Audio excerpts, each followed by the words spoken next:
அருட்பெருஞ்சோதி அருட்பெருஞ்சோதி தனிப்பெரும் கருணை அருட்பெருஞ்சோதி. எல்லா உயிர்களும் இன்புற்று வாழ்க, வள்ளல் மலரடி வாழ்க வாழ்க, கொல்லா விரதம் குவளை எல்லாம் ஓங்குக, நல்லோர் நினைத்த நலம் பெறுக, நன்றி நினைத்த எல்லோரும் வாழ்க இசைந்து. உலக மக்களே, அறிவார்ந்த அன்பர்களே, ஆண்மநேய ஒருமைப்பாடுடைய அன்பர்களே, அருட்பெருஞ்சோதி ஆண்டவருடைய திருவிளையாடலை பார்த்து கொண்டிருக்கிறோம். அருட்பெருஞ்சோதி ஆண்டவருடைய திருவிளையாடல் 1823ஆம் ஆண்டு தொடங்கி 30/1/1874 இரவு 12 மணி வரையிலும் அருட்பெருஞ்சோதி ஆண்டவருடைய திருவிளையாடல் நடந்து கொண்டிருக்கிறது. அருட்பெருஞ்சோதியுடைய திருவிளையாடல் இந்த பிரபஞ்சம் தோன்றிய காலத்திலிருந்தே எத்தனையோ திருவிளையாடல்கள் நடந்திருந்தாலும் கூட இது கலியுகத்தினுடைய கடைசி திருவிளையாடல். பிரபஞ்சம் தோன்றிய காலத்திலிருந்தே சமயங்களும் மதங்களும் மார்க்கங்களும் தோன்றி அதை உருவாக்கிய தலைவர்கள், அதாவது சைவ சமயத்தினுடைய தலைவர்கள், வைஷ்ணவ சமயம், கௌபாரம், காணாபத்தியம், சாகதம், சௌரம் போன்ற சமயத்தினுடைய தலைவர்கள் எல்லாம் இறைவனை எப்படியெல்லாம் உருவகப்படுத்தி ஆலயங்களை அமைத்து வழிபாட்டு முறைகளையும் அமைத்து விட்டார்கள். மக்களை வழிபட செய்து விட்டார்கள். மக்களும் வழிபட்டு கொண்டிருக்கிறார்கள். இந்த யுகங்களுக்கும் 4 யுகங்களுக்கும் ஏற்கனவே கிரேத யுகம், திரேத யுகம், துவாபர யுகம், கலியுகம் 4 யுகங்களுக்குமே ஆயுள் காலம் உண்டு. அந்த ஆயுள் காலம் முடிந்தவுடனே அந்த அந்த யுகங்களிலே இருந்த தலைவர்களுடைய ஆயுள் காலம் முடிந்து விட்டது. பிரம்மன், திருமால், ருத்திரன், மகேஸ்வரன், சதாசிவம். இந்த காலகட்டங்களில் சதாசிவத்தினுடைய ஆயுள் காலம் முடிய போவதற்கு 51 ஆண்டுகள் பாக்கி இருக்கும் காலத்தில், 51 ஆண்டுகள் பாக்கி இருக்கும் காலங்களில் இந்த பிரபஞ்சத்தை இயக்க வேண்டும். இந்த பிரபஞ்சத்தில் இருக்கின்ற மக்களுக்காக ஒரு சன்மார்க்க பாதை வேண்டும். சுத்த சன்மார்க்கம் தேவைப்படும் போது மக்களையெல்லாம் சுத்த சன்மார்க்கத்தில் சேர்த்து உலக மக்களெல்லாம் இன்புற்று வாழ வேண்டும் என்பதற்காக தனது மகனை, தனது செல்வ பிள்ளையை அருட்பெருஞ்சோதி ஆண்டவர் ஒரு தாயின் வழியாக இந்த பூலோகத்திற்கு வருவிக்க செய்தார். வருவிக்க உற்ற பிறகு, அவர் தன் மகனை ஆட்கொண்ட பிறகு எப்படியெல்லாம் தன் மகனுக்கு மறைப்பு நிலை கொடுத்து சமயங்களிலும் மதங்களிலும் மார்க்கங்களில் ஈடுபட செய்தார் என்பதையும், அதன் பிறகு தன் மகனை ஆட்கொண்டு சுத்த சன்மார்க்கத்தை கொடுத்து எப்படியெல்லாம் அருளை கொடுத்தார் என்பதையும் 1ஆம் திருமுறையிலிருந்து 6ஆம் திருமுறை வரைக்கும் ஒவ்வொரு திருமுறையிலிருந்தும், ஒவ்வொரு பதிகத்திலிருந்தும், ஒவ்வொரு பாடலிலிருந்தும் நாம் பார்த்து கொண்டிருக்கிறோம். திருவருட்பா இறைவனால் அருளப்பட்டது. பிரபஞ்சத்தின் உண்மைகளையும் பிரபஞ்சத்தில் ஏற்பட்ட நிகழ்வுகளை எல்லாம் இப்படியெல்லாம் குறிப்பிடுகிறார் வல்லப்பெருமானவர்கள் என்பதையும் ஒவ்வொரு பாடல் மூலமாக பார்த்து கொண்டு நாம் இறைவனுடைய திருவிளையாடலை, அருட்பெருஞ்சோதியுடைய திருவிளையாடலை பார்த்து கொண்டிருக்கிறோம். அந்த வகையில் இன்று நாம் பார்க்க வேண்டிய பாடல் 1ஆம் திருமுறை பதிகம் 6 திருவருள் முறையீடு 149வது பாடல். திருவருள் முறையீடு மொத்தம் 232 பாடல்களை கொண்டது. முதல் திருமுறை 8 பதிகங்களை கொண்டது, 702 பாடல்களை கொண்டது. 2ஆம் திருமுறை 113 பதிகங்களை கொண்டு 1207 பாடல்களை கொண்டது. 3ஆம் திருமுறை 19 பதிகங்களை கொண்டு 235 பாடல்களை கொண்டது. 4ஆம் திருமுறை 12 பதிகங்களை கொண்டு 238 பாடல்களை கொண்டது. 6ஆம் திருமுறை 150 பதிகங்களை கொண்டு 2552 பாடல்களை கொண்டது. ஆக இந்த பாடல்களின் மூலமாக எப்படியெல்லாம் அருட்பெருஞ்சோதியுடைய திருவிளையாடல் நடந்தது என்பதை ஒவ்வொரு பாடலின் மூலமாக நாம் பார்த்து கொண்டிருக்கிறோம். 149வது பாடல், நல்ல கவனிங்க. பாடல் உங்களுக்கு புரியாவிட்டாலும் கூட இறைவன் கொடுத்த விளக்கம் மிகவும் எளிமையாக இருக்கும். என்னை பெற்ற தாயினும் அன்புடையாய், நல்ல கவனிக்கணும், என்னை பெற்ற தாயினும் அன்புடையாய், எனக்கு இன்ப நல்கும் உன்னை பெற்ற உள்ளத்தவர் மலர் சேவடிக்கு ஓங்கும் அன்புதனை பெற்ற நல்மனம் தாம் பெற்ற மேலவர் சார்பை பெற்றால் வினை பெற்ற வாழ்வில் மனை பெற்றம் போல மெலிவது அன்றே. இது பாடல். இந்த பாடலுடைய விளக்கம் பாருங்க. எப்படியெல்லாம் இறைவனுடைய அருள் கிடைத்தால் எப்படியெல்லாம் இருக்கலாம் என்பதை இந்த பாடலின் மூலமாக நமக்கு அருளி இருக்கிறார்கள். இந்த பாடலை அரும்போது நமது பிள்ளை பெருமானவர்கள் 9வது ஆண்டிலிருந்து 16 ஆண்டுகளுக்குள் இருந்து கொண்டிருக்கிறார். அதாவது 2வது 8 1823 ஆண்டு தொடங்கிய திருவிளையாடல் 30/1/1874 இரவு 12 வரையிலும் 51 ஆண்டுகள் திருவிளையாடல் நடக்கிறது. இந்த 51 ஆண்டுகளை 8 ஆக பிரித்து தனது மகனுக்கு அருளை கொடுத்து கொண்டிருக்கிறார் அருட்பெருஞ்சோதி ஆண்டவர். 6 48. கடைசி அந்த 3 வருடங்கள் தான் சித்தி வளாகத்திலே எப்படியெல்லாம் இறைவன் தன் மகனை ஆட்கொண்டு மகனோடு 2 கலந்து தன் மகனை அருட்பெருஞ்சோதி ஆண்டவராக்கினார் என்பதுதான் கிளைமேக்ஸ். அது கடைசியில் பார்க்க போகிறோம். அப்போ வருவிக்கு ஒற்று முதல் 8 ஆண்டுகளில் எந்த விதமான அருளையும் கொடுக்கவில்லை. 9வது ஆண்டு தொடங்கிய பிறகு, அதாவது 2வது 8 தான் இறைவன் தன் மகனை ஆட்கொண்டு,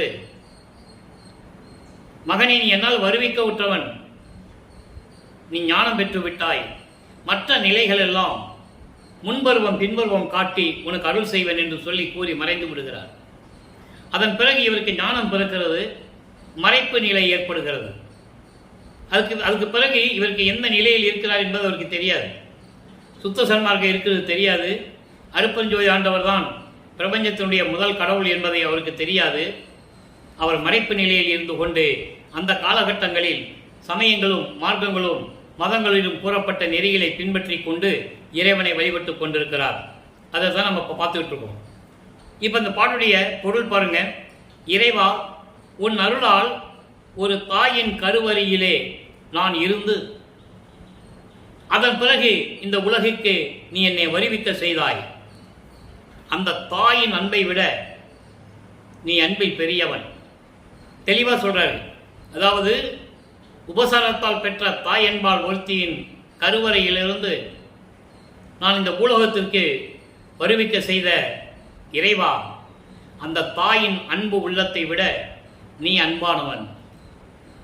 இன்னைக்கு அற்புதமான பாடலுடைய விளக்கங்கள் எல்லாம் பார்க்க போகிறோம். நல்லா கவனிக்கணும் நீங்க.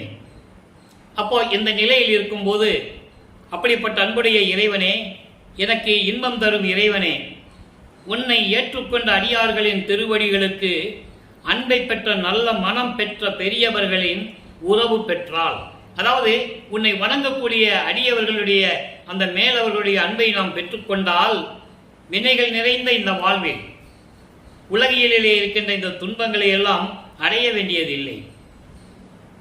உன்னுடைய அடியார்களுக்கு தொண்டு செய்திருந்தாலே போதும். இந்த வினைகள் எல்லாம் வந்திருக்க வேண்டிய அவசியமே இல்லை. துன்பங்களை அனுபவிக்க வேண்டியதில்லை. அதாவது கட்டுத்தரையில், அதுக்கு விளக்கம் சொல்றார், ஓமானம் சொல்லுகிறார், எடுத்துக்காட்டு சொல்லுகிறார். கட்டுத்தரையில் இருக்கும் பசு போல துன்பப்பட தேவையில்லை. என்னதான் வீட்டில் பசுவை வளர்த்தா கூட கட்டி தான் வளர்க்குறாங்க. கட்டி போட்டு உணவு கொடுத்து, அதாவது புல், அதுக்கு தேவையான உணவெல்லாம் கொடுத்து அதை கட்டி தான் போட்டிருக்காங்க. அது சுதந்திரமாக வெளியே நடமாட முடியாது.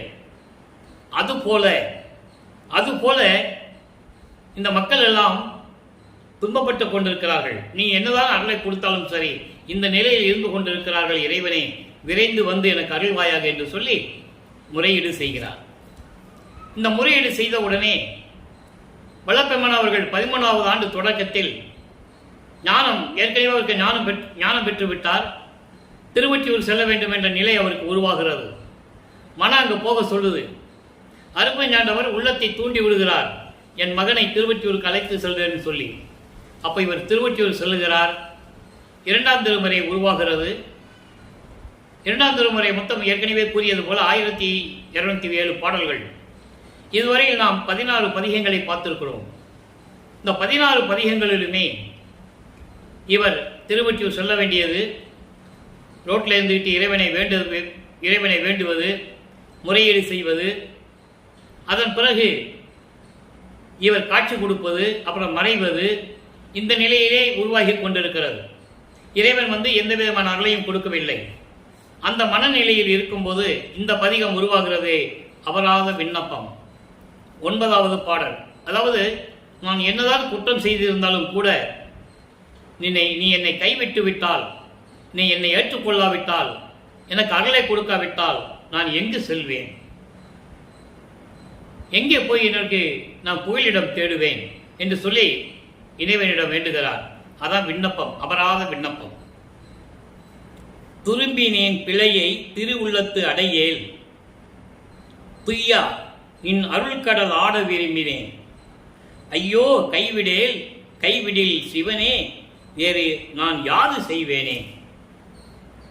கரும்பின் நேர் மொழியார் இருவரை மணக்கும் கனிதனை அளித்த கற்பகமே, இரும்பின் நேர் நெஞ்சர் எனினும் என்போல் வாருக்கு இன்னருள் தரும் ஒற்றி இறையே. இது பாடல். அதாவது, நான் துரும்பு போன்று இருக்கின்றவன், பிழைகளை செய்து கொண்டிருக்கின்றவன். நான் செய்த தவறுகளையும் பிழைகளையும் உன் உள்ளத்தில் நினைக்காதே. அப்படி நினைத்து தூயவனே, புனிதமான இறைவனே, அருள்கடலே, நான் உன்னுடைய அருளை தான் விரும்பினேன். நீ என்னை கைவிட்டு விட்டால் சிவனே, நான் என்ன செய்வேன்? வேறு எங்கு செல்வேன்? அதுக்கடுத்து சொல்றார் பாருங்க, ஒரு வரி முருகனை பற்றி சொல்வார். இதை ஏன் சொல்றாருன்றது நான் ஏற்கனவே விளக்கம் கொடுத்திருக்கிறேன். முருகனை பெற்ற தந்தை நீதான், என்னை பெற்ற தந்தையும் நீதானே. என்னை மட்டும் ஏன் உலகியல் வாழ்க்கையில் இவ்வளவு துன்பப்பட வைத்தாய் என்ற சூழலில் இந்த பாடலை நமக்கு அருளியிருக்கிறார்கள். துரும்பி, அதாவது கரும்பின் நேர் மொழியார் இருவரை மணக்கும், இனிய மொழியில் பேசக்கூடிய இரண்டு பெண்களை மணந்து கொண்ட கனிதனை, முருகனை, இவ்வுலகிற்கு அளித்த இறைவனை, இரும்பின் நேர் நெஞ்சர் எனினும் என்போல் வார்க்கு இன்னருள் தரும் ஒற்றி இறையே. இரும்பு போன்று இறுகிய உள்ளமுடையவர்கள் இருந்தாலும் கூட என்னை போன்றவர்களுக்கு இனிய அருளை தரக்கூடிய ஒற்றியூரில் அமர்ந்து கொண்டிருக்கின்ற இறைவனை விரைவில் வந்து எனக்கு அருள வேண்டும். இந்த சூழ்நிலையில் வல்லப்பெருமான்கள் இருந்து கொண்டிருக்கிறார்கள். இதுவரையிலும் 16 ஆண்டுகள் வரையிலும் இறைவன் வந்து எந்த விதமான அருளையும் கொடுக்கவில்லை. இப்போ வல்லப்பெருமானவர்கள் 3வது எட்டில் அடியெடுத்து வைக்கிறார். 3/24. அப்போ 3ஆம் திருமுறை உருவாகிறது. 17வது ஆண்டிலிருந்து 16 ஆண்டு வரைக்கும் எந்த விதமான அருளையும் பெற முடியவில்லை. இப்போ 17வது ஆண்டிலிருந்து 24 ஆண்டுகளுக்குள் திருவொற்றியூரிலே என்ன நடக்கிறது? இதுவரையிலும் நாம் 12 பதியங்களை பார்த்திருக்கிறோம். 3ஆம் திருமுறையிலே திருவொற்றியூர் செல்ல வேண்டியது, இறைவனை பார்த்து விண்ணப்பம் வைக்க வேண்டியது, எந்த விதமான பதிலும் இல்லை. அதன் பிறகு நாரையை தூது அனுப்புகிறார், கிளிகளை தூது அனுப்புகிறார், எந்த விதமான பதிலும் இல்லை. காலங்கள் உருண்டு ஓடுகிறது. 24வது ஆண்டு அங்கே நின்று கொண்டிருக்கிறார். காட்சி கொடுக்கிறார், மறைந்து விடுகிறார். காட்சி அற்புதம் என்ற இதுக்கு முன்னால் என்ற பதியத்திலே நாம் பார்த்து விட்டோம். அதன் பிறகு குறிகேட்க செல்லுவது, ஏன்னா மனசு ஒரு நிலையில் இல்லை. இறைவனால் வருவிக்க விட்டவன் மகனும் தெரிஞ்சு போச்சு, வெளியே யார்த்தையும் சொல்ல முடியாது. அந்த நிலையில் இருக்கும்போது ஆற்றா காதலின் இரங்கல் என்ற பதிகம் உருவாகிறது. ஆற்றா காதலின் இரங்கல் என்பது தோழியிடம், சகியிடம் தன்னுடைய மனக்குமுறலை, தன்னுடைய மனதில் இருக்கின்ற ஆதங்கத்தை இறைவன் காட்சி கொடுப்பது, மறைந்து விடுவது, என்னை வந்து இன்னும் அணைத்துக் கொள்ளவில்லை, என்னிடம் வந்து சேரவில்லை என்ற நிலையை உலக மக்களுக்கு தெரிவிப்பதை இந்த பாடலின் மூலமாக நமக்கு அருளியிருக்கிறார்கள். தன்னை ஒரு பெண்ணாகவும் இறைவனை, அதாவது தன்னை ஒரு தலைவியாகவும் இறைவனை தலைவனாகவும் வர்ணனை செய்து அந்த நிலையை தோழியிடம் சொல்வது போல உலக மக்களுக்கு தெரிவிக்கிறார் வல்லப்பெருமான் அவர்கள். திருவருட்பாவின் நிலையே அதுதான். பிரபஞ்சத்தின் நிலையையும் தான் வருவிக்க விட்டதிலிருந்து, இந்த பூலோகத்திற்கு வருவிக்க விட்டதிலிருந்து ஒவ்வொரு காலகட்டத்திலும் என்ன நடந்தது என்பதை உலக மக்களுக்கு தெரியப்படுத்த வேண்டும் என்பதற்காகத்தான் திருவருட்பாவை நமக்கு அருளியிருக்கிறார்கள் வல்லப்பெருமான் அவர்கள். 4ஆம் திருமுறை வரையிலும் இந்த நிலை தொடர்ந்து கொண்டிருக்கிறது. 6ஆம் திருமுறை என்பது அவருடைய அனுபவ நிலைகள். இறைவன் அருள் செய்தது, இறைவனிடம் அருளை பெற்றுக்கொண்டது, சுத்த சன்மார்க்கத்தை பெற்றது என்பதெல்லாம் உலக மக்களுக்கு தெரிவிப்பது அந்த அனுபவங்களை தான் 6ஆம் திருமுறை. இப்போ 3ஆம் திருமுறையில் இந்த நிலையில் இருக்கும்போது ஆற்றா காதலின் இரங்கல் என்ற பதிகத்திலே நமக்கு என்ன அருளி இருக்கிறார்கள் என்பதை பார்க்க போகிறோம். காவி மணந்த கருங்கலத்தார் கருத்தர் எனது கண் அணையார், ஆவி அணையார், தாய் அணையார், அணிசேர் ஒற்றி ஆண் தகையார், பூவின் அலங்கல் புயத்தில் என்னை புல்லார், அந்தி பொழுதில் மதி தாவி வருமே, என் செய்யுமோ சகியே, இனி நான் சகியேனே. இது பாடல். ஏன் ஒவ்வொரு பாடலை சொல்லியும் இறைவனுடைய திருவிளையாடலை விளக்கத்தை தருகிறோம் என்றால், ஏற்கனவே நான் உங்களுக்கு சொல்லி இருக்கிறேன், கற்பனையாகவோ கதையாகவோ எதையுமே நம்ம சொல்ல முடியாது. அது திருவருட்பா அல்ல. திருவருட்பாவிலிருந்து ஒவ்வொரு பாடல்களிலும் அந்தந்த காலகட்டங்களில் நமது பிள்ளை பெருமான் அவர்கள் எப்படியெல்லாம் இருந்தார் என்பதை உலக மக்களுக்கு தெரியப்படுத்த வேண்டும் என்பதற்காகத்தான் திருவருட்பாவை நமக்கு அள்ளி இருக்கிறார்கள். ஆனால் மக்களிடம் இந்த திருவருட்பாவின் நிலையை வல்லப்பெருமான் அவர்களை அறிவிக்க உற்று 202 ஆண்டுகள் முடிந்துவிட்டது. இன்னும் மக்களிடம் போய் இந்த நிலைகளெல்லாம் யாரும் சொல்ல முடியவில்லை, மக்களிடம் போய் சேரவில்லை என்பதுதான் வேதனையான விஷயம். பொதுவாக சொன்னார்கள், அது உண்மைதான். வள்ளலார் பிறந்ததுன்னு தான் சொல்லுவார்கள், வருவிக்க விட்டார் என்று கூட சொல்ல மாட்டார்கள். பிறந்தார், அங்கே பிறந்தார், அப்புறம் சென்னைக்கு போனார், இங்கே வந்தார், கண்கொழியில் இருந்தார், இப்படியெல்லாம் சொல்லுவார்கள். தர்மசாலை அமைத்தார், ஞான சபையை கட்டினார், அப்படிலாம் சொல்லுவார்கள். ஆனால் உண்மையான நிலையை மக்களிடம் எடுத்து சொல்லவில்லை என்பதுதான் வேதனையான விஷயம். இப்போ இந்த பாடல் என்ன சொல்ற பாருங்க, காவி மணந்த கருங்கலத்தார். காவி மனம் என்பது அருள் நிறைந்த அருள் வல்லபம் கொண்ட கருங்கலத்தார். கருங்கலத்தார் என்பது விஷம் உண்டு அந்த இடத்திலே கருமையான கழுத்தை உடையவர். நான் ஏற்கனவே ஒவ்வொரு பாடல் வரும்போது விளக்கம் கூறியிருக்கிறேன்.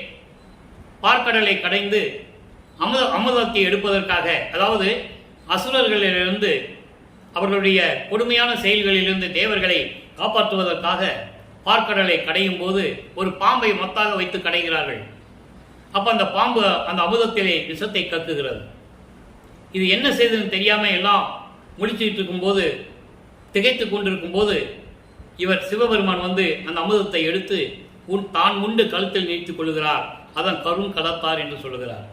அப்படிப்பட்ட இறைவன் கருத்தர். கருத்தர் என்பது புலவர் வேடம் போட்டவர். புலவர் வேடம் போட்டவர் அது ஒரு திருவிளையாடலை சொல்லுகிறார். மதுரையிலே வரகுண பாண்டியன் ஆட்சி காலத்தில் ஒரு புலவன் வந்து அரசவையிலே, என் பாட்டுக்கு உன் புலவன் தோற்றுவிட்டால் இந்த பாண்டிய நாடு எனக்கு அடிமையாக வேண்டும் என்று சொல்லும்போது, இவர் புலவர் வேடமிட்டு தருமி என்ற ஒரு புலவரிடம் கவிதையை, அந்த பாடலை கொடுத்து அனுப்புவார். இறைவனுக்கு அதாவது அந்த மன்னனுக்கு ஏற்பட்ட சந்தேகத்தை தீர்க்குவதற்காக அந்த பாடலை கொடுத்து அனுப்புவார். அதான் கருத்தர்ன்னு சொல்கிறார், புலவர் வேடம் போட்டவர் என்று சொல்கிறார். அது ஒரு இறைவனுடைய திருவிளையாடலை குறிப்பிடுகிறார். அடுத்து, எனது கண் அணையார், என் கண் போன்றவர், ஆவி அணையார், என் உயிர் போன்றவர், தாய் அணையார், தாய் உள்ளம் கொண்டவர், தாய் போன்று உள்ளம் கொண்டவர், அணிசேர் ஒற்றி ஆண் தகையார். அணிசேர் ஒற்றி ஆண் தகையார் என்பது அழகான திருவொற்றியூரிலே இருக்கும் ஒரு ஆண் அழகன். ஆண் தகையார் என்பது ஆண் அழகன். அப்படிப்பட்ட இறைவன் பூவின் அலங்கள் புயத்தில் என்னை புல்லார். கொன்றை மலர்கள் தொடுத்த மாலையை மார்பிலே அணிந்து கொண்டு அந்த மார்போடு என்னை அணைத்துக் கொள்ள வரவில்லை. எவ்வளவு அருமையா சொல்றாங்க, நீங்க புரிஞ்சுக்கணும். அதனுடைய பாடலுடைய மைய கருத்து என்னவென்றால், இறைவன் இன்னும் என்னிடம் வந்து சேரவில்லை, இறைவன் எனக்கு அருளை கொடுக்கவில்லை என்று சொல்லுகிறார். அப்படி என்னை அணைத்துக் கொள்ளவில்லை. அந்தி பொழுதி மதி தாவி வருமே, பகல் முடிந்து அந்தி பொழுது வந்து அதாவது மதி தாவி வருமே, நிலா வந்து விடுமே அப்படின்னு சொல்கிறார். அப்படின்னு அர்த்தம், இரவு வந்து விடுமே, பகல் முடிந்து இரவு வந்து விடுமே. நான் பகல் பொழுதெல்லாம் இங்கு காத்து கொண்டிருக்கிறேன், இறைவன் வந்து என்னை அணைத்துக் கொள்ளுவார், இறைவன் எனக்கு அகலை கொடுப்பார், என்னிடம் வந்து சேர்ந்து கொள்வார் என்று சொல்லி நான் காத்து கொண்டிருக்கின்றேன். என் தோழியே, இனிமேல் என்னால் பொறுக்க முடியாது, சகித்துக் கொள்ள முடியவில்லை. என் தோழியே, இறைவனுடைய நிலையை நினைத்து பார்க்கும்போது என்னால் சகித்துக் கொள்ள முடியவில்லை என்று சொல்லி இந்த பாடலை நமக்கு அருளியிருக்கிறார்கள். இதனால் அவர் உலக மக்களுக்கு தெரிவிப்பது என்னவென்றால், உலக மக்களே, நான் இறைவனால் வருவிக்க உற்று 24 ஆண்டுகள் வரையிலும் இறைவனிடமிருந்து எந்த அருளை பெற முடியாமல் தவித்துக் கொண்டிருக்கிறேன். எந்த விதமான அருளையும் கொடுக்கவில்லை, நான் தவித்துக் கொண்டிருக்கிறேன், மனம் துன்பப்பட்டு கொண்டிருக்கிறேன். 24 ஆண்டுகள் வரையிலும் நான் இந்த நிலையில் இருந்து கொண்டிருக்கிறேன் என்று சொல்லி உலக மக்களுக்கு தெரிவிக்கிறார். ஆக ஆண்டுகள் கடந்து உருண்டு ஓடுகின்றன. இப்போ 24வது ஆண்டு, அதாவது 25வது ஆண்டிலிருந்து 32 ஆண்டுகளுக்குள் என்ன நடந்தது? அப்போ 4ஆம் திருமுறை உருவாகிறது. அங்கே அருள் பிரகாச மாலை என்ற பதிகத்திலே நாம் பார்த்து கொண்டிருக்கிறோம். இவர் அதற்கு முன்னால் அருள் பிரகாச மாலையிலே, அதாவது கடைசி பாடலில் சொன்னதை இப்போ நம்ம முதலில் சொல்ல வேண்டிய காலகட்டம். ஏற்கனவே கூறியது போல தனக்கொடி அம்மையாருக்கு தாலி கட்டி திருமாங்கல்யம் பூட்டி அவருக்கு மோட்ச வீட்டை காட்டி விமோசனத்தை கொடுத்தது. அந்த திருமணத்தின் போது பிரமன், திருமால், ருத்திரன் முதல் அத்தனை பதத்தலைவர்களும் வானவர்கள் வந்து வாழ்த்துவதற்காக அமர்ந்து கொண்டிருக்கிறார்கள். தனது தாயும் தந்தையும் வரவில்லை என்று மனம் வேதனைப்படுகிறார். அருட்பெருஞ்சோதி ஆண்டவரும் தனது தந்தை அருட்பெருஞ்சோதி ஆண்டவரும் தாய் சிவகாமி வெள்ளியும் இந்த திருமணத்திற்கு வரவில்லையே என்பதை நினைத்து மனம் வேதனைப்படுகிறார். அது அந்த பாடலில் வரும். இந்த விளக்கத்தை நான் முதலே உங்களுக்கு சொல்லிடுறேன். அப்போ இந்த நிலையில் பிறகு பற்றுகளை துறக்கிறார். உலகியல் பற்றுகள், மண்ணாசை, பெண்ணாசை, பொன்னாசை போன்ற உலக பற்றுகள், பந்தத்தை நீக்குவது. தனக்கொடி அம்மையாரை தாலி கட்டி மனைவியாவை ஏற்றுக்கொண்டது ஏற்கனவே கூறியது போல அந்த அம்மாவுக்கு ஏற்பட்ட அந்த நிலைகளை, வினைகளை எல்லாம் மாற்றி கர்ம வினைகளை எல்லாம் நீக்க நமக்கு மோட்சத்தை கொடுக்கணும். இது ஏற்கனவே நிர்ணயிக்கப்பட்டது. வல்லப்ப மாணவர்கள் பூலோகத்திற்கு வருவதற்கு முன்னாலேயே நிர்ணயிக்கப்பட்டது. அந்த பாடலை நம்ம ஏற்கனவே பார்த்து விட்டோம். இருந்தாலும் அந்த பாடலை ஒரு முறை உங்களுக்கு நான் கூற கடமைப்பட்டிருக்கிறேன். ஒரு மாது பெற்ற மகன் பொருட்டாக முகந்து முன்ன ஒரு மாமனாகி வழக்குரைத்தாய், என் வழக்கு உரைத்ததற்கு இரு நிலத்து போல் வேடம் கட்டி இருத்திகளோ, திருமால் வணங்கும் பதத்துவா நான் உன் சிறுவன் என்றே என்று கூறுவார். இறைவனுடைய திருவிழாடலை நீ எவ்வளவோ செய்திருந்தாலும் கூட தந்தையிடம் கூறுவது, என் வழக்கு நீ சொன்னையே, நீயும் ஒரு பெண்ணுக்கு தாய் மாமனாக போய் அந்த பொண்ணுக்கு தாலி கட்டி இருக்க வேண்டும் என்ற நிலையை நீ எனக்கு கூறினாயே, உலக மக்களிடம் வேறு யாரிடம் சொல்லக்கூடாது என்று கூறிவிட்டாய், வேஷம் மட்டும் போட சொன்னாய் என்று சொல்லுவார். இரு நிலத்து போர் வேடங்கட்டி இருத்திக்கொள்ளும். இந்த விண்ணுலகிற்கும் மண்ணுலகத்திற்கும் நீ வேஷம் மட்டும்தான் போடணும், எந்த உண்மையும் நீ அறிவிக்கக்கூடாது என்ற நிலையில் இருந்து என்னை ஆட்டி படைக்கிறாயே இறைவா, திருமால் வணங்கக்கூடிய இறைவா, நான் உன் மகன் அல்லவா, விரைவில் வந்து எனக்கு அருள வேண்டும் என்றெல்லாம் கூறுவார். ஆக இந்த நிலையெல்லாம் மாறிய பிறகு மன உறுதியுடன் இனிமேல் இறைவனை பார்ப்பதற்கு எங்கும் செல்ல தேவையில்லை என்ற நோக்கத்தில் அங்கே வீட்டிலே அமர்ந்து கொண்டு கதவை பூட்டி தாப்பா போட்டுடுறார். நம்மளும் வெளியே போகக்கூடாது, இறைவன் வந்தால் கதவை திறந்துட்டு உள்ள வருகின்ற நிலையில் இறைவன் எப்படியெல்லாம் விண்ணுலகத்திலிருந்து பூலோகத்திற்கு மகனை பார்ப்பதற்காக தெருவிலே நடந்து வருகிறார் என்பதை இந்த பாடலிலே நமக்கு ஒவ்வொரு பாடலிலும் ஒவ்வொரு விளக்கமாக நமக்கு அருளி இருக்கிறார்கள்.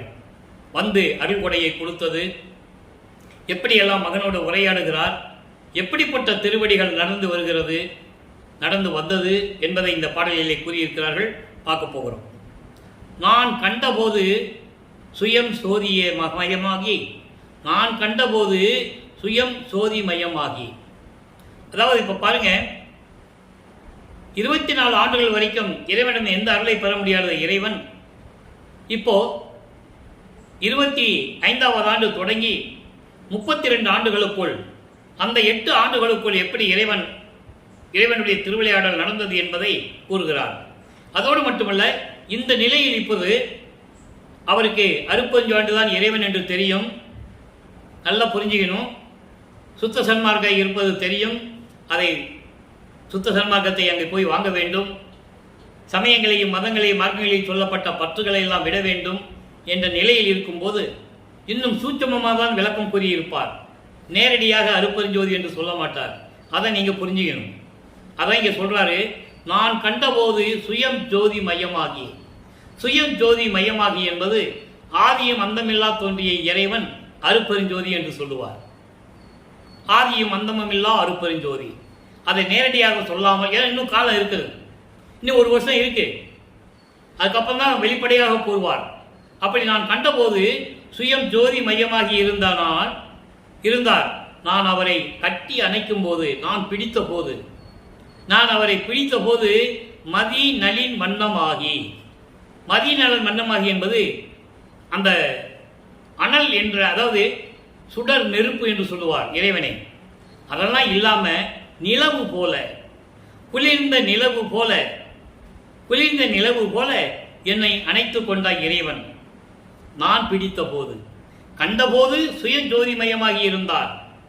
ஆனால் நான் அவரை கட்டி அணைத்த போது நிலா, குளிர்ந்த நிலா போல, அந்த மாதிரி நிலையில் என் வண்ணமாகி தேன் கொண்ட பால் என நான் சிந்திக்கும் தோறும் எந்தன் சென்னி மிசை தித்திப்பதாகி மகிழ்ந்து தான் கொண்டு வந்த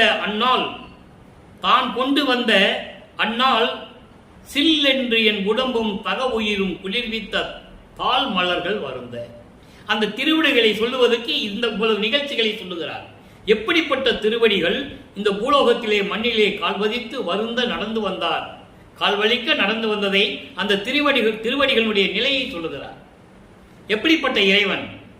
நான் பார்த்தபோது சுயம் ஜோதியாக இருந்த இறைவன், நான் அவரை கட்டி அணைக்கும் போது குளிர்ந்த நிலவு போல என்னை அணைத்துக் கொண்டார். அதோடு மட்டுமல்ல, நான் சிந்திக்கும் தோறும், நான் இறைவனை பற்றி நினைக்கும் போதெல்லாம் தேன் கொண்ட பாலென, பாலிலே தேன் கலந்தால் எவ்வளவு தித்திக்குமோ அது போன்று என் சென்னி மிசை மகிழ்ந்து தான் கொண்டு வந்த அந்நாள் சில் என்று என் உடம்பும் தகவும் குளிர்வித்த தாள் மலர்கள் வருந்த. இந்த நிகழ்வை ஒரு இடத்திலே கூறுவார். திண்ணையிலே படுத்திருக்கின்ற போது திருவொற்றியூருக்கு சென்று மனம் சோர்வுடன் அங்கே ஒரு திண்ணையிலே படுத்திருந்த போது இறைவன் வந்து அவருடைய திருவடிகளை மகன் தலைமையிலே வைப்பார். மகன் படுத்திருப்பார். இவர் எதிரிலே படித்துக் கொண்டு திருவடிகளை மகன் தலைமையில் வைக்கும்போது இவர் தலைமையை தட்டி விடுவார். அந்த நிலையை கூறுகிறார். சமயங்களிலும் மதங்களிலும் மார்க்கங்களிலும் இந்த காலகட்டங்களில் இருந்த போது இப்படியெல்லாம் என் தலைமையில் வைத்த திருவடிகள் என்று கூறுகிறார். அப்படிப்பட்ட திருவடிகள் வான் கொண்டு நடந்து இங்கு வந்து எனக்கு அளித்தாய். வான் கொண்டு நடந்து என்பது எல்லாரும் அறியும்படி, தேவர்களால் அறியும்படி அந்த உயரிய அந்த அருள்கொடையை வைத்துக்கொண்டு மகனுக்கு கொடுக்க வேண்டுமே என்ற நோக்கத்தில் என்னையும் ஒரு பொருட்டாக நினைத்து மகனை 32 ஆண்டுகள் வரையிலும் நாம் துன்பறித்து விட்டோம். எந்த விதமான அகலையும் கொடுக்கவில்லை. மகன் கோவப்பட்டு வீட்டுக்குள்ளே அமர்ந்து கொண்டு கதவை தாளிட்டுக் கொண்டான். இனிமேல் அவனை சோதனை செய்யக்கூடாது என்ற நிலையில் அப்படிப்பட்ட திருவடிகள் கால்வடிக்க நடந்து வந்து உயரிய அருள்கொடையை கையில் வைத்துக்கொண்டு நான் இருக்கும் இடத்தை தேடி வந்து எனக்கும் அளித்தாய். அந்த அருள்கொடையை எனக்கு கொடுத்தாய். மன்றில் நடத்தரசே நின் மா கருணை வியப்பே. இப்படி திருச்சிற்றம்பலத்திலே திருவிளையாடல் செய்து கொண்டிருக்கின்ற இறைவனே, உன்னுடைய கருணையை நினைக்கும் போது வியப்பாக இருக்கிறது என்று கூறுகிறார். ஆக பாடலுடைய மைய கருத்து, இறைவன் நடந்து வந்து தன் மகனுக்கு அருளை கொடுக்கிறார். அந்த அருள் ஒன்றுன்னு தான் சொல்லுவார். அருள் கொடை ஒன்று கொடுத்தார் என்று சொல்லுவார். என்ன அருள் கொடுத்தார் என்பதை நம்ம பாடல்களிலே 6ஆம் திருமுறையிலே பார்க்க போகிறோம். இப்போ நிலைகள் மாறுகிறது. 32 ஆண்டுகள் முடிவடைந்து விட்டது.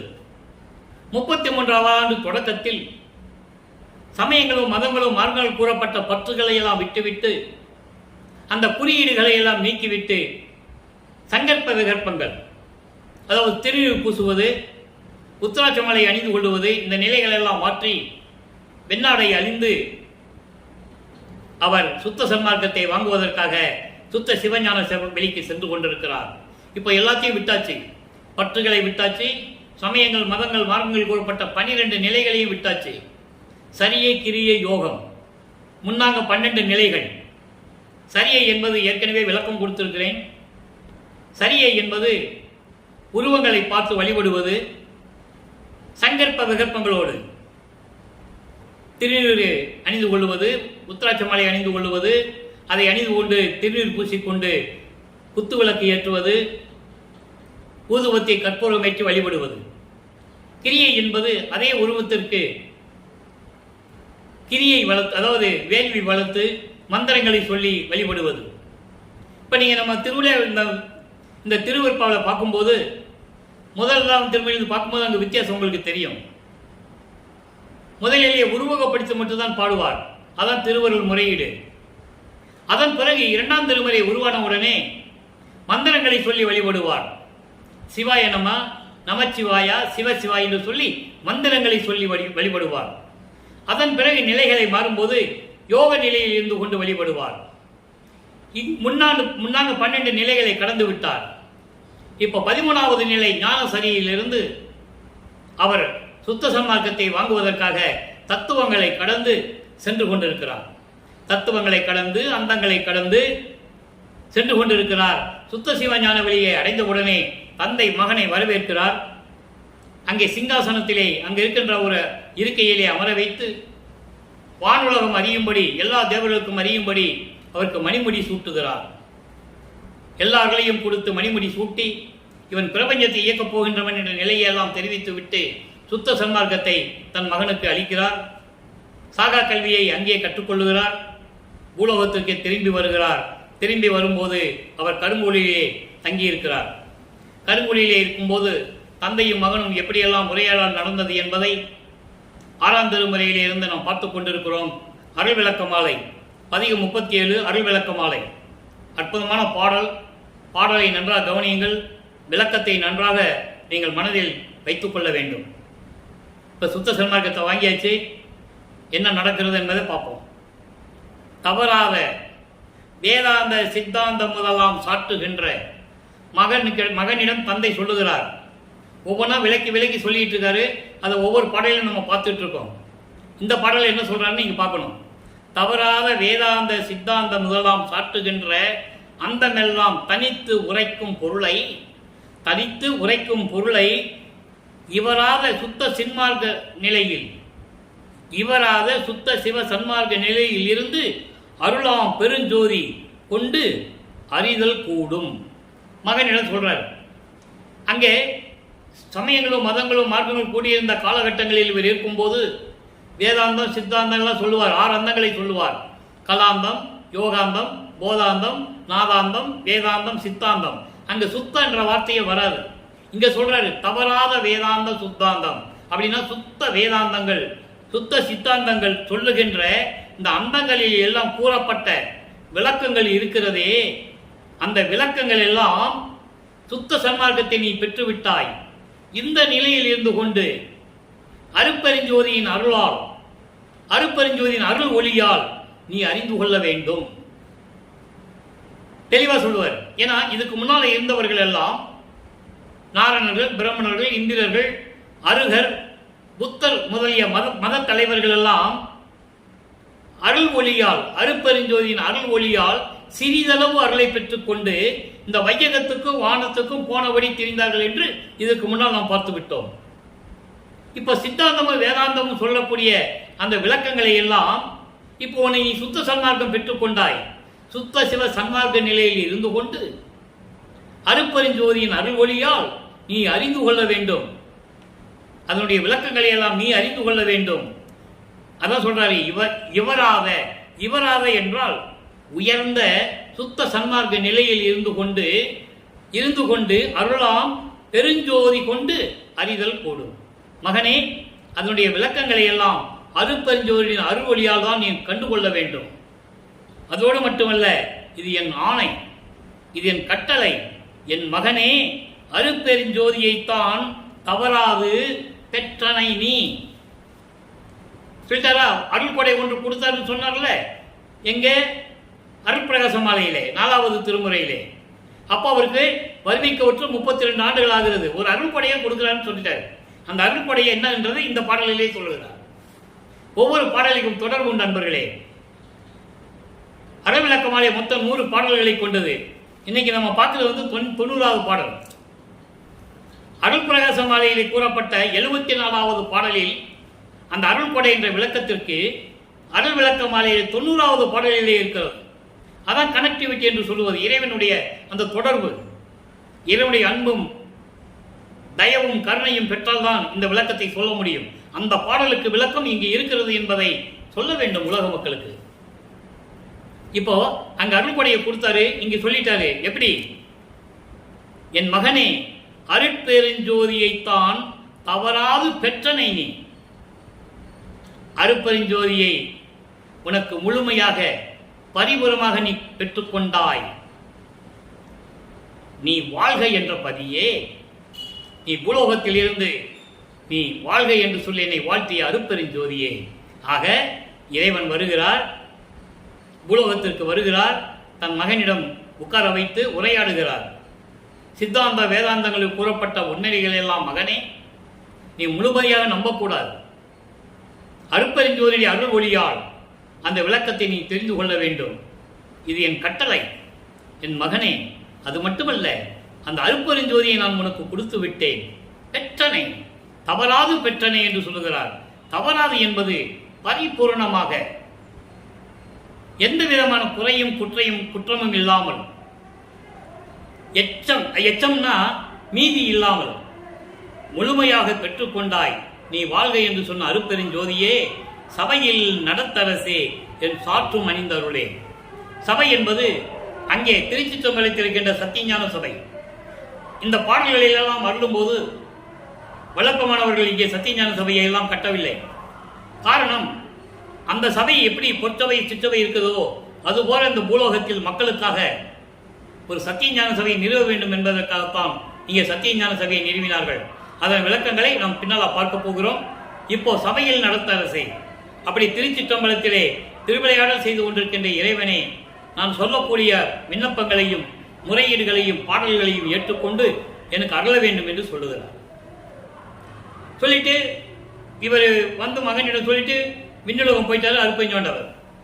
இப்போ மகன் வந்து முறையீடு வைக்கிறார். இப்படியெல்லாம் சொன்ன இறைவனே, அருட்பெருஞ்சோதியை கொடுத்து விட்டு சென்ற இறைவனே, திரும்பி விரைவில் வருவாயாக என்று சொல்லும்போது அங்கே பிரிவு ஆற்றாமை என்ற ஒரு பதிகம் உருவாகிறது. 68வது பதிகம் 8வது பாடல். பாடலை நல்லா கவனிங்க. உள்ளத்தே உள்ளது இரண்டில்லை, எல்லாம் ஒரு சிவமயம் என உணர்ந்தேன். சுத்த சன்மார்க்கத்தை பெற்ற பிறகு அவருடைய நிலையை உலக மக்களுக்கு தெரிவிக்கிறார்.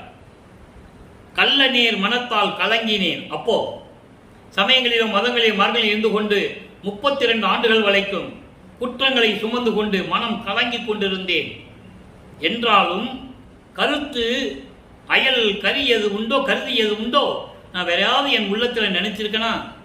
வள்ளல் உன் பாதம் அறிய நான் அறியேன். உன்னுடைய திருவரியை யாரால் அறிய முடியும்? யாரு தெரிந்து கொள்ள முடியும்? அந்த நிலையில் நான் இருந்து கொண்டிருக்கிறேன். மயக்க என சிறிதும் இங்கு ஆற்றேன். இனிமேல் இந்த மயக்கங்கள் மாயைகளோட மாட்டிக்கிட்டு துன்பப்பட இந்த பூலோகங்களில் என்னால் பொறுத்து கொள்ள முடியாது. பூலோகத்தில் பொறுத்து கொள்ள முடியாது. தெல்லாமது அருளி மயக்கெல்லாம் தவிர்த்தே தெளிவித்தல் நின் கடன். சிவமே, சிவம் என்றால் அருட்பெருஞ்சோதி. சிவனுக்கும் சிவத்துக்கும் வேறுபாடு உண்டு, ஞானத்துக்கும் மெஞ்ஞானத்துக்கும் வேறுபாடு உண்டு. எல்லா விளக்கங்களும் நான் ஏற்கனவே கொடுத்துருக்கேன். இப்போ உள்ளதே உள்ளது, அதாவது இந்த பிரபஞ்சத்தில் இருந்ததை, இருக்கின்ற நிகழ்வுகளை, இந்த பிரபஞ்சத்தில் என்னென்ன நடந்தது, என்னென்ன நடக்கப் போகிறது என்றதை உள்ளதை உள்ளபடி ஒரே நிலையில் இருந்து கொண்டு, இரண்டில்லை, நல்லா கவனிக்கணும். இரண்டில்லைன்னா என்ன அர்த்தம்? ஒரே நிலை, ஒரே நிலையில் எல்லாம் இருந்து கொண்டு எனக்கு தெரிவித்தது யார் என்றால் ஒரு சிவமயமென உணர்ந்தேன். அருட்பெருஞ்சோதி ஆண்டவர் தான் என்று நான் உணர்ந்தேன். பிரபஞ்சத்தில் உள்ளதை உள்ளபடி இரண்டாக வேறு கருத்துப்பாடு இல்லாமல் ஒரே நிலையில் இருந்து கொண்டு எல்லாம் ஒன்றுதான் என்று இறைவன் ஒருவனே என்ற நிலையில் இருந்து கொண்டு என்னை உணர்த்தியதை நான் உணர்ந்தேன். கள்ள நேர் மனத்தால் கலங்கினேன். சமயங்களிலும் மதங்களிலும் மார்க்கங்களில் இருந்தபோது மனம் எப்படியெல்லாம் கலங்கப்பட்டேன் என்றாலும் கூட, மனம் துன்பப்பட்டேன் என்றாலும் கூட, உன்னை தவிர வேறு எதையும் நான் மனதில் வைத்துக் கொண்டு பேசியதில்லை, நினைத்ததில்லை. அப்படிப்பட்ட இறைவனே, உன் திருவடியை அறிவதற்கு என்னால் முடியுமா? பிரம்மனும் திருமாலும் பார்க்க முடியாத அரிய முடியை என்னால் அறிந்து கொள்ள முடியுமா? அதுக்கப்புறம் தன் மகனுக்கு அடிய முடியை காட்டியது நாம் பார்த்திருக்கிறோம். படிமுடி கடந்தனை பார் இது பாரென அடிமுடி காட்டிய அருட்பெருஞ்சோதி. அயனும் மாலும் துருவி நிற்க எனக்கே அடிமுடிகள் காட்டுவித்து அருள் கொண்ட பதியே. இப்படியெல்லாம் கூறுவார். அந்த நிலையில் இருந்து கொண்டு மயக்கம் இனி சிறிதும் இங்கு ஆற்றேன். இந்த பூலோகத்திலே இனிமேல் இந்த மயக்கங்கள் மாயையெல்லாம் பின்பற்றி கொண்டு வருகின்ற துன்பங்களை எல்லாம் என்னால் சகித்துக் கொள்ள முடியாது, பொறுத்துக்கொள்ள முடியாது. தெல் அமுது அருளி விரைவில் வந்து தெல் அமுது அருளி மயக்கமெல்லாம் தவிர்த்து என்னை தெளிவிக்க வேண்டும், அது உனது கடமை. அருட்பெருஞ்சோதி ஆண்டவரே, என் தந்தையே, உனது கடமை என்று கூறுகிறார். அடுத்து இறைவன் வருகிறார், அந்த ஆனந்த அனுபவத்தை கூறுகிறார். இவர் முறையீடு வைக்க, விண்ணப்பங்கள் வைக்க இறைவன் உடனே விண்ணுலகத்திலிருந்து வருகிறார். அதனுடைய அனுபவம் எப்படி இருந்தது? ஆனந்த அனுபவம். 69வது பதிகம் 8வது பாடல். நல்ல கவனிக்கணும். கொண்டான் அடிமை புரியான் பிழை ஒன்றும் கண்டான் கழித்தான் கலந்திருந்தான் பண்டாய நான் மறையும் ஆன்முகமும் நான் மறையும் ஆகமும் நாடும் பொது திருப்புதிவில் வான்மயத்தான் என்னை மகிழ்ந்து. பாடல். இந்த அனுபவம் எப்படி இருந்ததான்? வந்துட்டாரு, மகனை பார்க்க வந்தபோது அவர் சொல்றாரு, அந்த நிலையை ஒரு ஆனந்த அனுபவமான நிலையை சொல்கிறார். கொண்டான் அடிமை, என் தந்தை அருட்பெருஞ்சோதி என்னை அடிமையாக்கி கொண்டான். அடிமையாக்கி, பிள்ளையாக்கி, நேயனாக்கி, அடிகளாக்கி கொண்டா என்னை அவலம் நீக்கியே. எப்படி சொல்வார் தெரியுமா? அதை மெய்யர் வியப்புல சொல்வார். இது படியுள்ளவரும் வானுள்ளவரும் இதை நோக்கியே பதியும் ஓரவாரான் என்பான் பரிவு தேக்கியே. இறைவனுக்கு கூட ஓரவஞ்சி இருக்குதுப்பா. தன் மகனுக்கே எல்லாம் கொடுத்துட்டு இருக்கார். இந்த நிலையை அங்க சொல்வார். அடிமையாக்கி கொண்டான். என் தந்தை அருட்பெருஞ்சோதி ஆண்டவர் என்னை அடிமையாக்கி கொண்டான். புரியான் பிழை ஒன்றும், நான் செய்த தவறுகளை எல்லாம் எதுவும் நினைக்காமல் என்னை மன்னித்து அருளினான். என்ன தவறு செய்தார்? ஒன்றும் இல்லை. அங்கே சமயங்களிலும் மதங்களிலும் மார்க்கங்களில் இருக்க செய்தார் அல்லவா?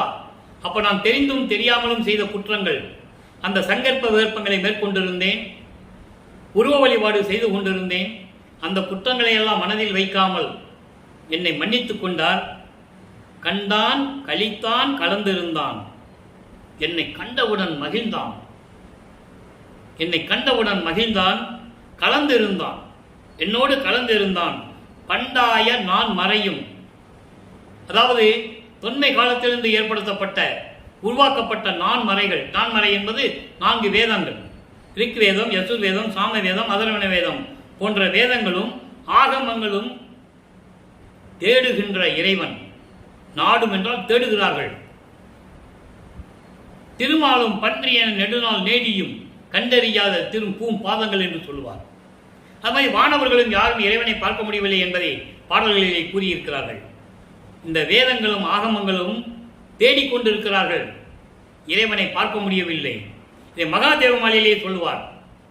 அளவு இறந்த நெடுங்காலம். அளவு இறந்த நெடுங்காலம் என்பது அளவற்ற காலங்கள், கற்ப ஆண்டுகள். அப்படி ஆண்டுகள், அந்த ஆண்டுகள் தேடுகிறார்கள். அத்தனை ஆண்டுகளாக தேடுகிறார்கள். அளவு இறந்து நெடுங்காலம் சித்தர் யோகர் அறிஞர் மலர் அயோன் அனந்த வேதம். அங்கே சொல்லுவார், அனந்த வேதம் என்பது 4 வேதங்கள். பிரம்மனும் 4 வேதங்களும் அறிஞர்களும் சித்தர்களும் யோகியர்களும் எல்லாம் களவு இறந்தும் கருணாதி இறந்தும் கடும் தபம் செய்யும் கண்பரிதாம் கடவுளாகி எவ்வளவோ தபம் செய்கிறாங்க, அப்பயும் இறைவனை பார்க்க முடியல என்று சொல்லுவார். அதை இங்கே சொல்றாரு. 4 வேதங்களும் ஆகமங்களும் தேடியும் கண்டறியாத இறைவன், தேடியும் கிடைக்காத இறைவன் எங்க இருக்கிறாரா? திருப்பொதுவில் வான்மயத்தான் என்னை மகிழ்ந்து. திருப்பொதுவில் அங்கே திருச்சிற்றம்பலத்திலே இருக்கின்ற இறைவன் என்னை ஏற்றுக்கொண்டு என்னை மகிழ்ந்து வாழ்த்தினான். வான்மயத்தான் அங்கே இருக்கின்ற இறைவன் என்னை ஏற்றுக்கொண்டு மகிழ்ந்து என்னை வாழ்த்தினான், வாழ்வு மகனே என்று சொல்லி இந்த அனுபவ நிலையை கூறுகிறார். இப்போ இறைவனுடைய இப்படியெல்லாம் இருந்த காலகட்டங்களில் இறைவனுடைய பெற்ற அருளை சிவ புண்ணிய பேறு என்ற தலைப்பிலே நமக்கு அருளியிருக்கிறார்கள். அதை பார்த்து கொண்டிருக்கிறோம். திருவிளையாடல் எப்படியெல்லாம் நடந்தது, அந்த புண்ணிய பேர் எப்படியெல்லாம் இருந்தது. அதாவது உயர்ந்த இடம் அறியாது இறந்தவர் தம்மை. நல்லா கவனிக்கணும். உயர்ந்த இடம் அறியாது இறந்தவர் தம்மை இவ்வுலகிலே உயிர் பெற்று, அதான் செத்தவர்களை எழுப்புவது, இறந்தவர்களை எழுப்புவது. அதை சொல்றாரு. உயர்ந்த இடம் அறியாது இறந்தவர் தம்மை இவ்வுலகிலே உயிர் பெற்று மீட்டும் நயத்தோடு வருவித்திடும் ஒரு ஞான நாட்டமும் கற்ப கோடியினும் வயத்தோடு சாகா வரமும் எந்தனக்கே வழங்கிட பெற்றனன், எந்தனக்கே வழங்கிட பெற்றனன், மரண பயத்தை விட்டு ஒழித்தேன், எனக்கு இது போதும் பண்ணிய தவம் பலித்ததுவே. இதைதான் சொல்லுவார் வல்லப்பமானவர்கள். அகத்தை கருத்து புறத்தை வெளுத்திருந்த உலக அனைவரையும் சகத்தை திருத்தி சன்மார்க்கத்தை அடைவித்திட அவரின் இகத்தை பரத்தை பெற்று மகிழ்ந்திடுவதற்கென்றே என்னை உகத்தே இறைவன் வருவிக்க உற்றேன், அருளை பெற்றேன் என்று சொல்லுவார். அந்த நிலையை இங்கு சொல்லுகிறார். எப்படி என்றால், உயர்ந்த இடம் அறியாது இறந்தவர் தம்மை. உயர்ந்த இடம் அறியாது. உயர்ந்த இடம் எது? சுத்த சன்மார்க்கம் தெரியாமல், சுத்த சன்மார்க்கம் தெரியாமல் இறந்து விட்டார்கள். அவர்களை திரும்பி கொண்டு வந்து சுத்த சன்மார்க்கத்தை கொடுத்து அவர்களுக்கு இறைவன் அருளை பெற வேண்டும் என்ற தகுதியை கொடுத்து அவர்களை மகிழ்வோடு வாழ வைக்க வேண்டும் என்பதற்காகவும் அந்த நோக்கத்திற்காகவும் ஒரு ஞான நாட்டமும் அந்த அருளோடு இருக்கின்ற நோக்கத்திற்காகவும், அதாவது அவரை ஏன் வருவிக்க விட்டார் என்பதை இந்த பாடலிலே கூறுகிறார். அதை நீங்க கவனிக்கணும். ஊழிதோறு ஊழி உழப்பராது ஓங்கி வாலி என்று எனக்கு வைத்த நன்னிதியே. அதாவது அவர் ஏன் இது சொல்றாருன்னா, ஒவ்வொரு யுகத்திலையும் அவர் இருந்தவர். ஆண்ட சன்மார்க்கம் அணிபெற என்னைத்தான் ஈன்று அமுதளித்த இனிய நற்றாய் என்று சொல்லுவார். இந்த பாடலை சொல்லும்போது உயர்ந்த இடம் அறியாது இறந்தவர் தம்மை, உயர்ந்த இடமாகிய சுத்த சன்மார்க்கத்தை தெரியாமல் இறந்தவர்களை நான் ஏற்கனவே அந்த விளக்கம் கொடுத்திருக்கிறேன். என்னுடைய அகவல் விளக்கம் நீங்கள் பார்க்கும்போது 4 ஆண்டுகளாக திருவருட்பாவுடைய விளக்கங்களை கூறிக்கொண்டிருக்கிறேன். இன்னும் 4 ஆண்டுகள் சொல்ல வேண்டியிருக்கிறது. இதுக்கிடையிலே அருட்பெருஞ்ஞானுடைய திருவிளையாடல் எப்படி நடந்தது என்பதை கூறிவிட்டு மீதி விளக்கங்களும் நீங்கள் நமது பதியத்திலே பார்த்துக் கொள்ளலாம், நமது யூடியூப் சேனலை பார்த்துக்கலாம். அதான் சொல்றாரு, உயர்ந்த இடம் அறியாது இறந்தவர் தம்மை, செத்தவர்களை எழுப்புவது என்ற விளக்கம் நான் கொடுத்திருக்கிறேன். அந்த விளக்கத்தை இங்கே கூறியிருக்கிறார் பாருங்கள். சுத்த சன்மார்க்கத்தை தெரியாமல் இறந்தவர்களை இவ்வுலகிலே உயிர் பெற்று மீண்டும் கொண்டு வர வேண்டும். ஆன்மாவுக்கு அழிவில்லை. அந்த ஆன்மாவை ஒரு உடல், அந்த ஜீவனை கொண்டு வந்து, அதான் அகரம் உகரம் என்று சொல்லுவார். அகரம் என்பது ஆன்மா, உகரம் என்பது ஜீவன். 8ம் 2ம் என்று சொல்லுவார். 8ம் 2ம் சேர்ந்தால் 10. அதான் யகரம். அதான் இந்த உடல். இந்த உடலிலே அந்த ஆன்மாவை புகுத்தி உயிர் கொடுத்து அந்த ஜீவனை மீண்டும்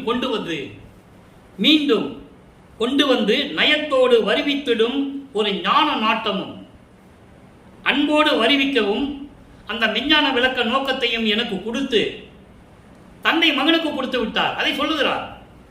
செத்தவர்களை எழுப்ப வேண்டும் என்று சொல்லுகிறார். செத்தவர்களை எழுப்புவது இறந்து போன பிணங்களை எழுப்புவதல்ல. அதான் இங்க சொல்றாரு, உயர்ந்த இடம் தெரியாது இறந்தவர் தம்மை.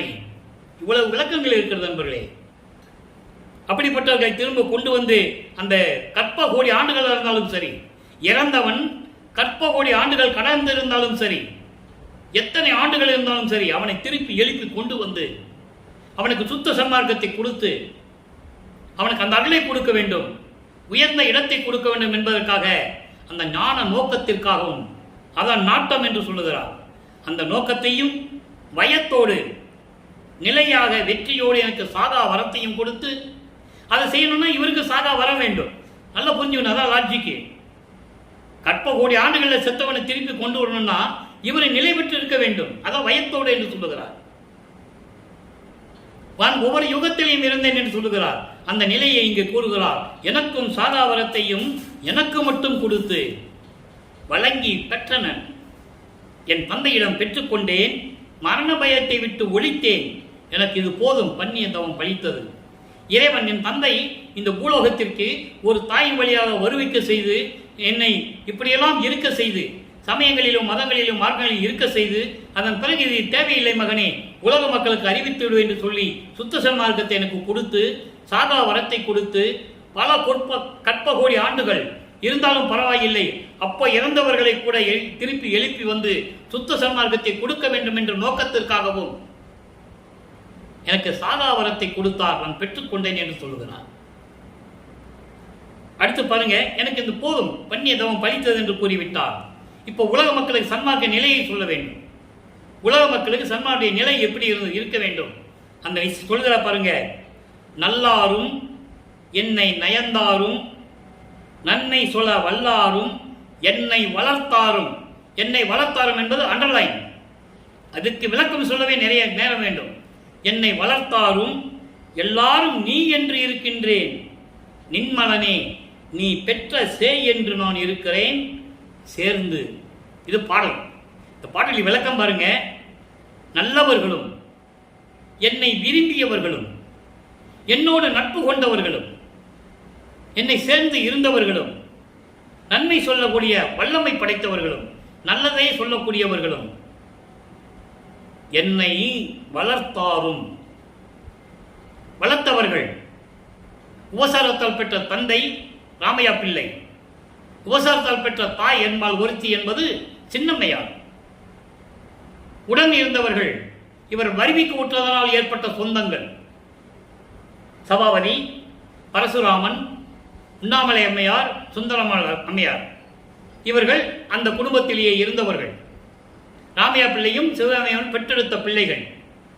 நமது பிள்ளை பெருமானவர்கள் 10 மாதம் அந்த தாயின் கருவறையில் இருந்து வந்தவர் தான். அதில் எந்த விதமான மாற்ற கருத்து இல்லை. ஆனால் எப்படி வருவிக்க விட்டார் என்பதை நீங்கள் புரிந்து கொள்ள வேண்டும். அதனால சொல்றார், என்னை வளர்த்தாரும். என்னை வளர்த்தார்களே அவர்களும் எல்லாரும் சரி, உன்னுடைய திருவிளையாடல் என்று நான் நினைத்துக் கொண்டிருக்கிறேன். உன்னுடைய திருவிளையாடல் தான் இது நடந்தது. என்னை ஒரு தாயின் வழியாக வருவிக்க செய்து, என்னை சமயங்களிலும் மதங்களிலும் மார்களில் இருக்க செய்து, அதன் பிறகு இது வேண்டாம் மகனே என்று சுத்த சன்மார்க்கத்தை கொடுத்தது. இதையெல்லாம் உலக மக்களுக்கு தெரிவிக்க செய்தது.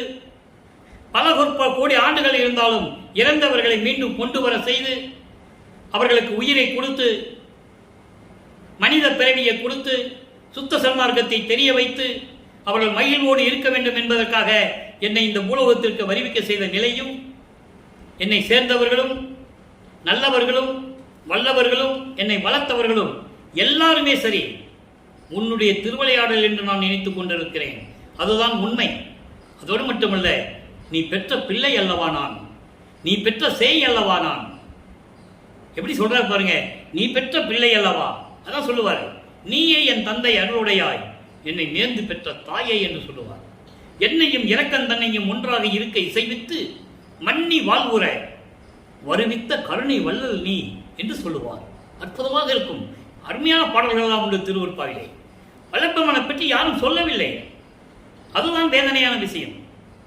பொதுப்படையாக பேசினார்கள். ஒரு துறவி போல, பாடலாசிரியர் போல, வசனகர்த்தாவை போல, பதிப்பாளர்கள் போல இப்படியெல்லாம் பேசினார்களே தவிர இந்த நிலைகளெல்லாம் மக்களிடம் யாரும் சொல்லவில்லை. சுத்த சன்மார்க்க நிலை எப்படியெல்லாம் இருக்கிறது என்பதை உலக மக்களுக்கு வல்லப்பமானவர்கள் நமது இறைவன் தெரிவித்துக் கொண்டிருக்கிறார். அது இறைவனுடைய திருவிளையாடலை பார்த்துக் கொண்டிருக்கிறோம். இந்த நிலையில் இருக்கும் போது அடுத்து என்ன சொல்கிறார்? சுத்த சன்மார்க்க நிலையை பார்த்து விட்டாயிற்று. இப்ப சிவானந்த பற்று எப்படி இருக்கிறது? சிவம் என்பது அருட்பெருஞ்சோதி என்பதை நீங்கள் புரிந்து கொள்ள வேண்டும். அந்த பற்றுகளெல்லாம் எப்படி இருக்கிறது என்பதை 5வது பாடலிலே பார்க்க போகிறோம். நல்லா கவனிக்கணும். தாயாகி, நான் அதனால் தான் ஏற்கனவே விளக்கம் சொல்லிவிட்டேன். நீயே என் தந்தை அருளுடையாய், என்னை நேர்ந்து பெற்ற தாயே என்று சொல்லிவிட்டார். அதை இங்க சொல்றாரு, தாயாகி என் உயிர் தந்தையும் ஆகி. அப்ப தாயும் தந்தையும் அவருக்கு யாரு? அருட்பெருஞ்சோதி ஆண்டவர்.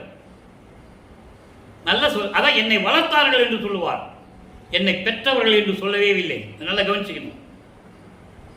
ஏனென்றால் இவர் இறைவனால் வருவிக்கப்பட்டவன் என்ற நிலையை உலக மக்களுக்கு தெரிவிக்கிறார். சின்னம்மையார் அவர்கள் பாக்கியம் செய்த பாக்கியசாலி, புண்ணியவரி. நமது இறைவனை 10 மாதம் கருவறையிலே வைத்து சுமந்து கொடுத்தவர்கள். எந்த விதமான மாற்று கருத்து கிடையாது. அது ஏன் நடந்தது? இறைவனுடைய திருவிளையாடல் நடந்தது என்பதை அங்கே கூறுகிறார். எனக்கு தாயாகவும் தந்தையாகவும் ஆகி, என் சத்குருவும் ஆகி, தேயா பெரும்பதமாகி. தேயா பெரும்பதமாகி, தேயா பெரும்பதம் என்ன? அழியாத சுத்த சன்மார்க்க நிலையாகி, என் சத்திய தெய்வமாகும் ஆகி, வாயார பாடும் நல் வாக்களித்து என் உள்ளம் மண்ணுகின்ற தூயா. எப்படிப்பட்ட நிலையை சொல்ற பாருங்க. இப்படிப்பட்ட நிலையில் இருந்து கொண்டு, தெய்வமாக இருந்து கொண்டு, எனக்கு எல்லா அருள்களையும் கொடுத்து என் உள்ளத்தின் நிலையாக இருந்து கொண்டிருக்கின்ற மண்ணுகின்ற என்பது நிலைப்பேறு. நிலைப்பேறு என்பது நிலையாக இருக்கக்கூடியது. என் உள்ளத்தில் நிலையாக இருந்து கொண்டிருக்கின்ற தூயா, சுத்த சன்மார்க்கத்தின் தலைவனே, தூய்மையானவனே, புனிதமானவனே, எப்படி வேணா சொல்லலாம் அருட்பெருஞ்சோதி ஆண்டவரை. அப்படிப்பட்ட இறைவா திரு நடராயா, திரு நடராயா சிற்றம்பலத்து சோதியனே. நடராயன் சொன்னோடனே நீங்க நடராஜன் கிட்ட போயிடக்கூடாது. அதுக்கு அந்த விளக்கம் மக்களுக்கு வேணும் தான் இந்த பாட்டை கொடுக்குறாரு. நடனங்களுக்கெல்லாம் அரசன் யார்? அருட்பெருஞ்சோதி. அதான் இங்கே ஜோதியனே என்று சொல்லுகிறார். நடராஜன் இடது காலை ஊன்றி வலது காலால் நடனம் ஆடுகின்றவன். அருட்பெருஞ்சோதி ஆண்டவர் வலது காலை ஊன்றி இடது காலால் நடனம் ஆடுகின்றவன். அதான் ஆடுகின்ற சேவடி என்று சொல்லுவார். ஆடுகின்ற சேவடிக்கை ஆளானேன், மாளாத யாக்கை பெற்றேன், கூடுகின்ற சன்மார்க்க சங்க நடுவிருந்தே கூடி குலாவுகின்றேன். தெளிவா சொல்லுவார். அதான் ஆடுகின்ற சேவடி. அப்படிப்பட்ட இறைவனே என்று சொல்லுகிறார். வேறுபடுத்தி காட்டுகிறார். உலக மக்கள் புரிய வேண்டும், உலக மக்களுக்கு தெரியப்படுத்த வேண்டும் என்பதற்காக. நடராஜன், சிவபெருமான், சொக்கநாதன், இதெல்லாம் நடந்தது உண்மை. சைவ சமயத்தை சேர்ந்த தலைவர்கள், அவ்வளவுதான். அருட்பெருஞ்சோதி தான் ஆதியும் அந்தமில்லா தோன்றிய இறைவன். சாதி மதமும் சமயமும் பொய் என ஆதியில் உணர்த்திய அருட்பெருஞ்சோதி. சாதி மதமும் காண ஆதி அநாதையாம அருட்பெருஞ்சோதி. நல்லா புரிஞ்சுக்கணும். இப்போ அந்த பொத்த என்ற பாடத்துல, என்ற பதியத்திலே ஒரு 2 பாடல்கள் நல்லா கவனிங்க. அற்புதமா சொல்லுவார். பொதுவாகி பொதுவில் நடம்புரிகின்ற பேரின்ப பொருள்தான் யாதோ அது நானாய் நான் அதுவாய். நல்லா கவனிக்கணும். அவருடைய நிலையை எப்படி சொல்றாரு பாருங்க. சோறுபட சொன்னாரு, சோறுபட சொன்னாரு, உண்மைதான். அவர் யாரு அது சொல்லணும்ல, அதை சொல்லுகிறார். யாரும் சொல்ல மாட்டாங்க. பிற்காலத்தில் ஒருவன் எவனாவது ஒருவன் சொல்லுவான் என்ற நிலையில் இருந்து கொண்டு இந்த வள்ளலார் ஊழியன் நான் பெருமிதத்துடன் கூறிக்கொண்டிருக்கிறேன். மனப்பூரிப்புடன் அவருடைய கடவுள் நிலையை உலக மக்களுக்கு தெரியப்படுத்த வேண்டும் என்ற நோக்கத்தில் தான் இந்த பதிவுகள் எல்லாம் நான் செய்து கொண்டிருக்கிறேன். வேறு எந்த நோக்கமும் அல்ல என்பதை நீங்கள் புரிந்து கொள்ள வேண்டும். பொதுவாகி பொதுவில் நடம்புரிகின்ற பேரின்ப பொருள்தான் யாதோ என்று நான் நினைத்துக் கொண்டிருந்த போது, பிரபஞ்சத்தின் பொதுவாகி சமரசமாகி சத்தியஞான சபையிலே சுத்த சிவஞான வெளியிலே பேரின்பமாக திருவிளையாடல் செய்து கொண்டிருக்கின்ற கடவுள் யார் என்று நான் நினைத்துக் கொண்டிருக்கும் போது, அந்த கடவுள் நானாகவும் நான் கடவுளாகவும், அதான் சொல்வார், இவன் அவனாகி விட்டான் என்று சொல்லுவார். இந்த பிள்ளை பெருமான் சொல்வார், நான் இவன் அவனாகி விட்டான், நான் அருட்பெருஞ்சோதி ஆண்டவர் ஆகிவிட்டேன் என்று சொல்லுவார். அதை தான் இங்கே சொல்றாரு. அது நானாய் நான் அதுவாய் அத்துவிதமாகின்றேன். அத்துவிதம் என்பது ஒருமை நிலை, துவைதம் என்பது மாறுபட்ட நிலைகள், அத்துவைதம் என்பது ஒரு நிலை. அந்த ஒருமை நிலையில் கடவுள் நிலையில் இருந்து கொண்டிருக்கிறேன். நான் அதுவாய் அது நானாய். அற்புதமாக சொல்லுவார். அதான் சொல்வாரு, நான் தானானேன், தான் நானானான், நானும் தானும் ஆனோம் என்று சொல்லுவார். எங்கே? அங்கே தனித்திரு அலங்கள்ல சொல்லுவார். அந்த விளக்கத்தில் நம்ம பார்த்துருக்கோம். மருள் வடிவே எஞ்சான்றும் எவ்விடத்தும் எதனாலுமாய் இல்லாத அருள் வடிவாய் இம்மையிலே அடைந்திட பெற்று ஆடுகின்றேன். மயக்கங்களையும் மாயங்களையும் எல்லாம் நீக்கி எஞ்ஞான்றும் எக்காலத்திலும் எவ்விடத்திலும் எந்த நேரத்திலும் சரி அருள் வடிவாக இருந்து கொண்டு இந்த பிரபஞ்சத்தை இயக்கிக் கொண்டிருக்கிறேன் என்று சொல்லுகிறார். யாரும் மறுக்க முடியாது. அவ்வளவு உண்மைகள் திருவுட்பாவிலே இருக்கிறது. அருள் வடிவாய் இம்மையிலே இந்த பூலோகத்திலே ஒரு தாயின் வழியாக என்னால் இறைவனால் வருவிக்க உற்று இந்த பூலோகத்தில் எல்லாத்தையும் நான் பெற்றுக்கொண்டு திருவிளையாட நானும் ஆடுகிறேன், இந்த பிரபஞ்சத்தை இயக்கிக் கொண்டிருக்கிறேன் என்று சொல்கிறார். அடைந்திட பெற்று ஆடுகின்றேன். அன்பர்களே, இறுதியாக நேரம் கடந்து கொண்டிருக்கிறது. இறுதியாக ஒரே ஒரு விளக்கம். நற்றாய் கூறல். அடுத்து நான் உன்னை கலந்து அனுபவிக்க ஆசை மேல் பொங்கியது என்றால் தடித்திட முடியாது இனி சிறிதும் தலைவனே தாழ்ந்திடேல் என்றால் தொடுத்து உலகு உள்ளார் தூற்றுதல் வாயால் சொல்ல முடியாது எனக்கு என்றால் மடுத்த வெண்துயர் தீர்த்தி எடுத்த அருள் என்றால் வரத்தினால் நான் பெற்ற மகளே. அதாவது ஒரு தாய் மகளை பற்றி சொல்லுவது போல இவர் தன்னை பற்றி சொல்லிக் கொண்டிருக்கிறார். எப்படி? நான் உன்னை கட்டி அணைத்து கலந்து அனுபவிக்க எனக்கு ஆசை இருந்தது, தடித்திட முடியாது. இனிமேல் பூலோகத்தில் நான் இருந்து கொண்டு சகித்துக் கொள்ள மாட்டேன் தலைவனே, விரைவில் வருக. இந்த உலகத்தில் உள்ளவர்கள் எல்லாம் தூற்றுகிறார்கள், பழி பேசுகிறார்கள், அதை என்னால் பொறுத்துக் கொள்ள முடியாது என்ற நிலையை உலக மக்களுக்கு தெரிவிக்கிறார். எனவே அன்பர்களே, இன்றைய திருவிளையாடலை பார்த்துவிட்டோம். நீங்களும் சுத்த சன்மார்க்கத்தில் இணைந்து கொலையும் புலையும் தவிர்த்து சைவ நெறியில் இருந்து கொண்டு ஜோதியை வழிவணங்கி அருப்பெருஞ்சோதி அருப்பெருஞ்சோதி மகாமந்திரத்தை சொல்லி இறைவனிருந்த அருளையும் பொருளையும் பெற்றுக்கொண்டு நீங்கள் இந்த வையகத்தில் வாழ்வாங்க வாழ வேண்டும் என்று இறைவன் தயவாலையும் கருணையாலையும் வாழ்த்து விடைபெறுகிறேன். இந்த வள்ளலார் ஊழியன். மீண்டும் நாளை சந்திப்போம். நன்றி, வணக்கம். அருப்பஞ்சாண்டவருடைய திருவிளையாடல் நாளையும் தொடரும். கண்டு மகிழ்ந்து இறைவனுடைய அருளை பெற்றுக் கொள்ளுங்கள்.